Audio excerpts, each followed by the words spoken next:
हे झालं साबणाचा सोप बेस आणि याच्यासोबत हे त्याचं मटेरियल. पहिले मटेरियल सगळं एकत्र करून घ्यायचं. जे तुमचं याच्यात वापरणार मटेरियल ते पहिले एकत्र करायचं आणि सोप बेसमध्ये ते मिक्स व्यवस्थित करून घ्यायचं. आणि त्यानंतर त्यामध्ये गोमय रस, गोमय सोरस आणि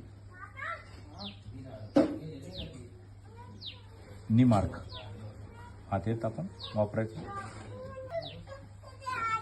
मटेरियल चांगलं मिक्स करून घ्यायचं, एकजीव करून घ्यायचं आणि त्या साबणचा जो साचा आहे त्या साच्यामधून साबण तयार करायचं.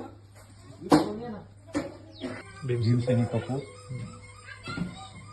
हां शतावरी, हरड, शिकाखाई, संजिरा, हळदी, सोप बेस.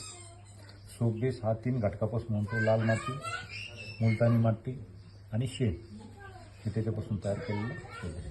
आणि आपल्याला याच्यात घ्यायचा आहे गोमय रस. तर गोमय रस आपण किती घेणार आहे? 250 ml. ते शेणापासून, ताज्या शेणापासून आपण 250 ml काढलेला गोमय रस. आणि त्यासोबत आपण याच्यात वापरणार आहे निमार्क कडू, तर तो एक. असं सगळं मिळून आपण हे तयार करणार.